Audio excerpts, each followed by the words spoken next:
दो लोग जिन्होंने रात साथ बिताई थी, ये बहुत सालों बाद फिर से एक दूसरे से मिलते, इनमें फ्रेंडशिप हुई और एक दूसरे से प्यार करने लग गए थे, पर कमिटमेंट नहीं चाहते थे। एट अ टाइम वो अलग अलग लोगों को डेट करने लग गए। क्या अपने प्यार को रियलाइज कर पाएंगे? ये हम आज की हमारी movie sleeping with other people 2015 की एक रोमांटिक कॉमेडी हॉलीवुड मूवी में देखने वाले हैं। अगर आपको एक्सप्लेनेशन अच्छा लगता है तो प्लीज से लाइक और कमेंट जरूर कर दीजिएगा। बिना किसी देरी के एक्सप्लेनेशन स्टार्ट करते हैं। मूवी स्टार्ट होती है और हमारी मेन कैरेक्टर लेनी ये कॉलेज के एक लड़के की डॉर्म के बाहर बहुत ही ज्यादा शोर कर रही थी। वो लड़का उसे पूरी तरीके से इग्नोर कर रहा था। स्लोली सब लोग वहां पर आने लग गए। वहां का जो इंचार्ज था वो कहता है कि तुम्हें अंदर किसने आने दिया, यहाँ आने के लिए तुम्हें परमिशन की जरूरत पड़ती है। ये सब कुछ जेक देख रहा था। वो लेनी को बचाने के लिए कहता है कि ये मेरी गेस्ट है। उसने परमिशन पर साइन कर दिया और उसके रूम में वो दोनों चले जाते हैं। लेनी इसके लिए उसे थैंक यू कहती है और एक दूसरे से इंट्रोड्यूस होते हैं। वो कहती कि मैं मैथ्यू से मिलने के लिए आई थी, उसकी जूनियर थी और हमेशा उसे हिंट दिया करती थी। आज रात तो उसके साथ इंटीमेट होना चाहती थी, पर मैथ्यू ने उसे भाव नहीं दिया। जेक कहता है कि वो बहुत ही ज्यादा बोरिंग है, तुम उसमें इंटरेस्टेड कैसी हो? इसके बाद वो दोनों हैंग आउट करने लग गए और लेनी ने जेक से पूछा कि इंटीमेट होना किस तरीके से होता है। जेक उसे समझाने लग गया, पर लेनी समझ गई कि जेक ने भी कभी ये ट्राई नहीं किया है। लेनी इस बात पर हंसने लगी। जेक कहता है कि तुम मुझे क्यों जज कर रही हो, तुम तो एक बहुत ही बोरिंग लड़के के साथ रहने वाली थी। लेनी को इस बात से बुरा लगता है। वो कहती है इस रोमांटिक मूवमेंट को तुमने बर्बाद कर दिया। जेक कहता है कि मुझे पता नहीं था कि हम दोनों के बीच में कुछ रोमांटिक चल रहा है। उसे किस कर लेता है और इसके बाद ये दोनों इंटीमेट हो गए। इसके बाद 13 साल गुजर चुके हैं। हम जेक के घर से एक लड़की को रोता हुआ बाहर आते देख सकते हैं। उसका पीछा करता है। वो जेक पर बहुत ही ज्यादा गुस्सा थी क्योंकि जेक ने उस लड़की की सिस्टर के साथ ही अफेयर किया था। वो लड़की कहती कि तुम मेरी सिस्टर के साथ ही अफेयर कैसे कर सकते हो? जेक उसे कहता है कि मैंने तुम पर चीट किया है, तुम्हें प्रॉब्लम नहीं है, तुम्हारी सिस्टर के साथ क्या ये तुम्हारी प्रॉब्लम है। तुमने मुझसे कहा था कि हमारी रिलेशनशिप उतनी एक्सक्लूसिव है नहीं। उसने फिर कहा कि अगर तुम सीरियस रिलेशनशिप चाहती हो तो फिर वो हम कंटिन्यू कर सकते हैं। वो लड़की फिर उसके पास आ गई और गाड़ी के सामने उसे पुश कर देती है जिससे उसे फ्रैक्चर लगा था। इसके बाद हम लेनी को एक रिलेशनशिप में देखते हैं। उसके बॉयफ्रेंड की बातों पर उसका थोड़ा सा भी ध्यान नहीं था। उसे बताती है कि मेरी थेरेपिस्ट ने मुझसे कहा था कि मैं प्यार की एडिक्टेड हूँ, इस वजह से मुझे सपोर्ट ग्रुप में जाना चाहिए। बॉयफ्रेंड कहता है कि ऐसी कोई भी चीज नहीं होती। लेनी उसे सब कुछ सच सच बता देती है कि उस पर चीट कर रही है। बॉयफ्रेंड को लग रहा था कि शायद उसके ब्रदर के साथ ही उसने उस पर चीट किया होगा। लेनी उसे समझाने की कोशिश कर रही थी, पर वो बहुत ही ज्यादा गुस्सा हो जाता है। उसे बहुत ही घटिया चीजें बोलकर वहां से वो चला गया। वो फिर बाथरूम में जाकर मैथ्यू को मैसेज करती है। ये वही मैथ्यू है जिसे वो 13 साल पहले भी प्यार करती थी। इसके बाद वो एडिक्टेड लोगों के ग्रुप में गई थी, पर वहां मैथ्यू ने उसे मैसेज किया। उसे बोर हो रहा था तो वहां से वो निकल जाती है। बाहर उसे जेक मिलता है। एक दूसरे को पहचान जाते हैं। लेनी कहती कि तुम्हें यहाँ पर देखकर मैं सरप्राइज हूँ। जेक कहता है कि मेरी गर्लफ्रेंड को लगता था कि मैं इंटीमेसी से डरता हूँ, इसी वजह से किसी रिलेशनशिप में आ नहीं सकता। उसने मुझे इस सपोर्ट ग्रुप में आने के लिए कहा था। मैंने अटेंड किया, फिर भी वो मुझे छोड़कर चली गई। वो कहता है कि 13 साल तो तुम गायब ही हो गई। वैसे वो मैथ्यू अब डॉक्टर बन चुका है। वो एक दूसरे के बारे में जान रहे थे, पर लेनी को मैसेज आ रहा था। लेनी कहती कि मुझे कहीं पर जाना है। जेक उसे कहता है कि मैं फेसबुक पर हूँ, हम दोनों कनेक्ट हो सकते हैं। अगले दिन जेक की एक बहुत ही इंपॉर्टेंट मीटिंग चल रही थी। उसने एक मीडिया कंपनी बनाई थी और अपने फ्रेंड के साथ इसे अब वो सेल कर रहा था। उसके फ्रेंड को इस डील की बहुत जरूरत थी। 3 साल का कॉन्ट्रैक्ट लेकर जेक सारी कंडीशन मान लेता है। जिस कंपनी की सीईओ ने उसे बाय किया उसी के साथ वो बातें करने लगता है। कहता है कि क्या तुम्हारे साथ में कहीं पर चल सकता हो? वो कहती है कि तुम्हें मुझ में क्यों इंटरेस्ट है, मैं तुम्हें दिख गई, क्या इसी वजह से तुम मेरे पीछे लग रहे हो? जेक कहता है कि तुम स्मार्ट हो और सक्सेसफुल हो, इसी वजह से मुझे तुम पसंद आई। अब जब वो उसकी बॉस बन चुकी है तो एम्प्लॉय के साथ वो डेट नहीं करती थी। उस लड़की का नाम था पॉला। नेक्स्ट सीन में हम देखते हैं कि लेनी मैथ्यू के पास आई है। लेनी ने अपने बॉयफ्रेंड पर चीट मैथ्यू के साथ ही किया था। 13 सालों से इनकी रिलेशनशिप ऑन ऑफ ही चलती आ रही है। आज भी वो पेशेंट की तरह प्रिटेंड कर यहाँ पर आई हुई थी। लास्ट टाइम वो मैथ्यू के लाइफ से बिना कुछ बताए चली गई थी। वो कहता है कि मैं तुम्हारे लिए बहुत ही वरीड था। लेनी कहती कि अब मैं तुमसे नहीं मिल सकती। मैथ्यू कहता है कि एक अच्छा आइडिया है। वो भी अपनी गर्लफ्रेंड से अब शादी कर रहा था। लेनी ने उसे कहा कि मेरे फोन से तुम्हारा नंबर डिलीट कर दो, ये मैं कर नहीं पाऊंगी। मैथ्यू उसके पास आ जाता है और इसके बाद वो दोनों इंटीमेट हो गए। जो भी हुआ इसके बारे में लेनी अपने फ्रेंड से बात कर रही थी। उसकी फ्रेंड कहती कि मैथ्यू से शादी करने वाली लड़की पागल ही होगी, तुम्हें अब उसे छोड़कर अपनी लाइफ में आगे बढ़ना चाहिए। पर ये लेनी के लिए बहुत ही हार्ड था। वो उसे जेक के बारे में भी बताती है। फ्रेंड ने कहा कि तुम्हें उसके साथ डेट पर जाना चाहिए, अपने ऑप्शंस को एक्सप्लोर करना चाहिए।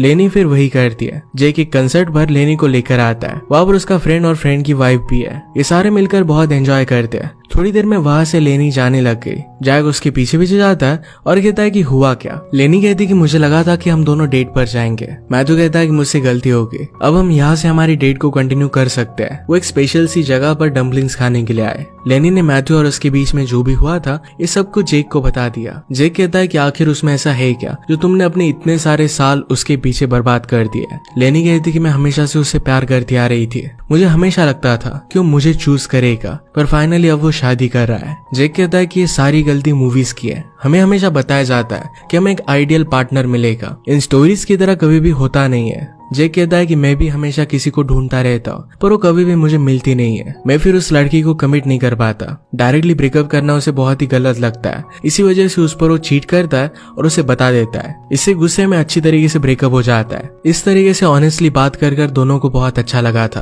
वो जब घर जाने लग गए तो जेक कहता है कि मैं तुमसे अट्रैक्टेड होने लग गया हूँ। लेनी कहती कि हम दोनों हमेशा हमारे रिलेशनशिप्स को बर्बाद कर देते हैं, ये अच्छा आइडिया नहीं है। हम दोनों मिलकर एक अच्छा डिसीजन लेते हैं, हम सिर्फ फ्रेंड्स रहेंगे। अगर हमें कोई भी फीलिंग्स आने लग गए तो एक दूसरे को इसके बारे में बता देंगे। जेक हमेशा अपने बॉस पॉला के साथ फ्लर्ट करता था। उसने फूलों के साथ एक कार्ड भेजा जिसमें लिखा था कि अब मैं तुम्हारे साथ फ्लर्ट नहीं करूंगा। जेक और लेनी एक दूसरे से बात करने लग गए। वो एक दूसरे से पूछते हैं कि क्या वो किसी से मिले। दोनों किसी और के साथ डेट पर जाते हैं पर एक दूसरे को मना करते हैं। जेक लेनी को समझाता है कि अगर तुम किसी से प्यार करोगे तो खुद से होना चाहिए। एक दिन लेनी जब बैठी हुई थी तो एक जगह पर मैथ्यू को जॉगिंग करता देखती है। उससे वो बात करने वाली थी पर मैथ्यू को उस पर ध्यान नहीं था। वो भागने लग गया तो लेनी ने उसे पीछा करने की बहुत कोशिश की पर वो कर नहीं पाती। वो इस बात से बहुत ही ज्यादा अपसेट हो गई थी तो जैक को बुला लेती है। वो कहती कि शायद मैथ्यू को हम दोनों के ब्रेकअप के बाद कोई फर्क नहीं पड़ा था। जैक कहता है कि तुम वरी मत करो, तुम फनी हो, स्मार्ट हो और दिखने में तो बहुत अच्छी हो। लेनी को बहुत बुरा लग रहा था,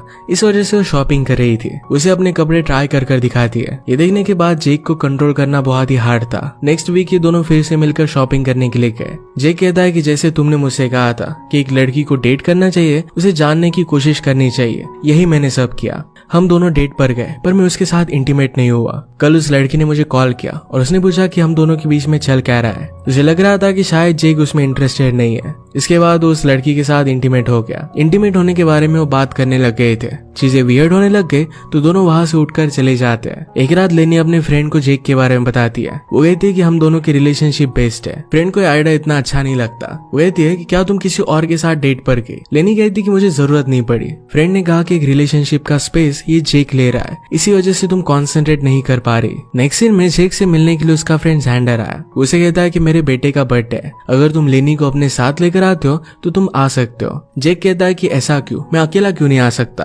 फ्रेंड ने कहा कि तुम मेरी वाइफ की फ्रेंड्स के साथ फ्लर्ट करने लगते हो, बात आगे बढ़ने के बाद तुम उन्हें छोड़ देते हो, इस वजह से चीजें बहुत ही वियर्ड हो जाती है। अगर तुम लेनी को साथ लेकर आओगे तो सब कुछ ठीक हो जाएगा। नेक्स्ट वीक जब जेक और लेनी दोनों हैंग आउट कर रहे थे तो अचानक से लेनी को मैथ्यू का कॉल आया। इसे वो पिकअप नहीं करती पर बहुत ही ज्यादा डिस्टर्ब हो चुकी थी। जेक उसे सहारा देता है और फिर वो घर जाकर मूवीज देखते हैं। लेनी कहती कि हम दोनों कपल्स नहीं है पर फिर भी बहुत सारी चीजें हम कपल की तरह ही करते हैं। जेक कहता है कि जब भी मैं रिलेशनशिप में होता हूँ तो हमेशा उस पर्सन को खोने का डर मुझ में रहता है। हम दोनों जब अब फ्रेंडशिप में है तो तुम्हें खोने से मैं बहुत ही ज्यादा डरता हूँ। इतना वो अपनी लाइफ में कभी भी नहीं डरा था। लेनी आजकल एक स्कूल टीचर थी पर उसने फिर से डॉक्टर बनने के लिए अप्लाई किया था। वो अपनी डिग्री लेने के लिए किसी और सिटी में जाने वाली थी। जेक कहता है कि इस बात से मुझे बहुत बुरा लगता है, ये सब बहुत ही कॉम्प्लिकेटेड था और उसे पता नहीं था कि उसे करना क्या चाहिए। लेनी उसे फिर बाहर घूमने के लिए लेकर गई। जेक पूछता है कि क्या तुम मेरे फ्रेंड के बेटे की बर्थडे पार्टी पर आओगी और लेनी इसके लिए हाँ कहती है। वो दोनों वहां पर स्टोन्ड होकर आए थे।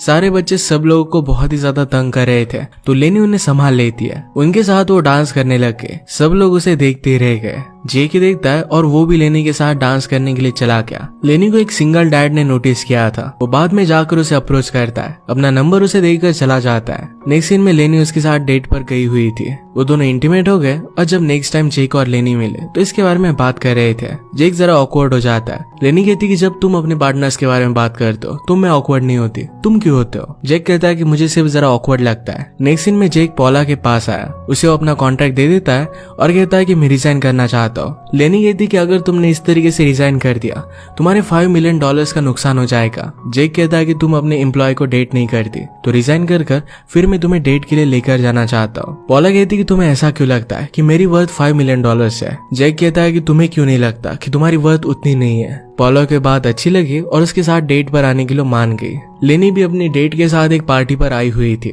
उसी पार्टी में मैथ्यू अपनी वाइफ के साथ आया था। उसकी वाइफ अब प्रेग्नेंट है। ये देखने के बाद लेनी बहुत ही ज्यादा डिस्टर्ब हो गई। जेक पॉला के साथ डेट पर आया तो पॉला कहती कि तुम्हारी रेपुटेशन बहुत ही खराब है, ऑफिस की हर एक लड़की को तुम्हारे बारे में पता है। वो पूछती कि तुम्हारे साथ ऐसा हुआ क्या था कि हर एक लड़की के पीछे तुम लगे रहते हो। जेक कहता है कि मैं प्यार की तलाश कर रहा था पर कभी भी वो प्यार मुझे मिला ही नहीं। फाइनली मैंने गिव अप कर लिया और डेटिंग को एंजॉय कर रहा है। पॉला कहती कि जिससे मुझे प्यार हुआ था उसी से मैंने शादी की थी। उसे भी जब धोखा मिला था तो उसका भी रिलेशनशिप से भरोसा उठ गया था। लेनी डिस्टर्ब होकर जैक को कॉल कर दिया पर जैक ने इसे कट कर दिया। वॉशरूम में मैथ्यू की लाइफ लेनी से मिली। वो कहती कि इस तरीके से मैथ्यू के पेशेंट से मिलना बहुत ही वियर्ड होता है। वहां से जाने लग गई थी तो मैथ्यू कहता है कि मैं तुम्हें छोड़ देता हूँ। वो पूछता है कि तुमने मेरा नंबर क्यों ब्लॉक कर दिया। लेनी कहती कि मैं तुम्हारी तरह घटिया पर्सन नहीं हूँ। जेक और पॉला के बीच में बातें आगे बढ़ती है। वो दोनों इंटीमेट हो रहे थे पर जेक ने लेनी का नाम ले लिया। पॉला पूछती कि लेनी कौन है। जेक कहता है कि एक बहुत ही लॉन्ग स्टोरी है। वो घर पर आया तो लेनी उसका वेट कर रही थी। सब कुछ सुनकर उसे सपोर्ट देता है।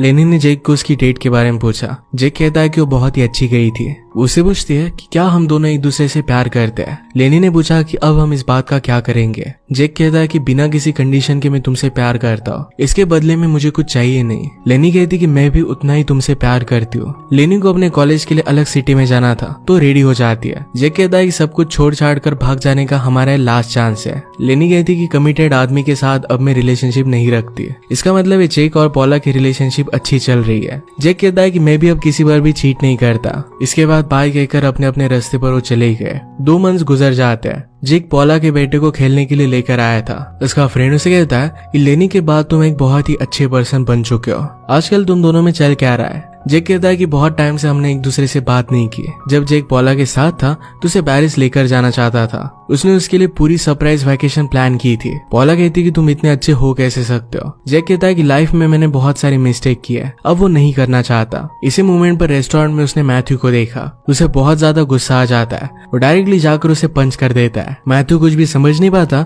पर एक दूसरे से फाइट करने लग गए। फाइनली पुलिस उन्हें रोक लेते हैं। फाइट करते वक्त जेक मैथ्यू से कह रहा था कि लेनी के साथ तुम ऐसा नहीं कर सकते। ये सब सुनकर पॉला बहुत ही गुस्से में थी। पॉला कहती कि तुम अब भी उससे बहुत प्यार करते हो तो फिर भी मेरे साथ रिलेशनशिप में क्यों आए। जेक कहता है कि मैं तो उसे बात भी नहीं कर रहा, उसे कन्विंस करने की कोशिश कर रहा था। पर पॉला कहती है तुम्हारी 2 पर्सनैलिटीज है, जब तक तुम अपनी लाइफ को फिगर आउट नहीं कर लेते तब तक मैं तुम्हारे साथ नहीं रह सकती। पुलिस स्टेशन में जेक ने लेनी को कॉल किया। जो इंसिडेंट हुआ था इसके बारे में उसे बता देता है। लेनी ने पूछा कि तुमने ऐसा किया क्यों। जेक कहता है कि मैं तुम्हें हमेशा बहुत ही ज्यादा मिस करता रहता हूँ। मिस करता हुए कहना गलत होगा क्योंकि मुझे लगता है कि तुम कभी भी मेरे पास से गई ही नहीं हो। हम दोनों को लगता है कि एक दूसरे के साथ रिलेशनशिप में हम दोनों सही नहीं रहेंगे, पर एक दूसरे को अगर हम चांस ही नहीं देते तो बहुत ही बुरा हो जाएगा। अगर मैं फेल भी हो गया तो फिर भी तुम्हारे साथ ही फेल होना चाहता हूँ। लेनी ये सुनकर बहुत इमोशनल हो गई थी। उसे कहती कि प्लीज बात करते रहो। जेक चिल्लाकर उसे आई लव यू कहता है। लेनी ने भी उसे आई लव यू कहा। इनकी आवाज सुनकर फिर मैथ्यू को पता चला कि एक्चुअल में यहाँ हुआ क्या था। उस पर एक बहुत बड़ी केस कर देता है। बार बार जेक को कोर्ट में बुलाया जाता है पर वहां पर मैथ्यू नहीं आता। एक दिन लेनी मैथ्यू के पास चली गई। वो कहती कि जेक पर तुमने जो भी चार्जेस लगाए थे ये विथड्रॉ कर लो। मैथ्यू कहता है कि अगर मैंने ऐसा नहीं किया तो फिर तुम क्या करोगी, क्या मेरी वाइफ को जाकर सब कुछ बता दोगी। लेनी कहती कि तुमने मेरे साथ बहुत सारी चीजें शेयर की थी, तुम मेरे बारे में जो फील करते हो शायद वही चीजें तुमने अपनी वाइफ को भी भूली होगी। अगर मैं उसे सब कुछ जाकर बता दूंगी तो उसे बहुत ही ज्यादा हर्ट होगा। ये बात मैथ्यू समझ गया और चार्जेस ड्रॉप करने वाला था। वो बाहर निकलती है और जेक उसका वेट कर रहा था। वो दोनों रेडी होकर शादी करने के लिए जा रहे थे। वो रियलाइज करते कि अब तक वो एक दूसरे के साथ इंटीमेट नहीं हुए। जल्दी से शादी के पहले वो घर जाना चाहते थे। एक दूसरे के साथ एक ऑनेस्ट और वियर्ड सी रिलेशनशिप में दोनों बहुत ही ज्यादा खुश थे। इसी के साथ ही मूवी एंड हो जाती है। अगर आपको एक्सप्लेनेशन अच्छा लगा तो प्लीज लाइक और कमेंट जरूर कर दीजिएगा। ये बहुत सारी मूवीज लेकर आता रहता हूँ तो प्लीज इस चैनल को सब्सक्राइब कर दीजिए और बेल नोटिफिकेशन आइकन दबाना मत भूलिएगा। हम फिर से मिलेंगे और एक नई मूवी के साथ। तब तक के लिए थैंक यू और आप अपने आप का ख्याल रखिए।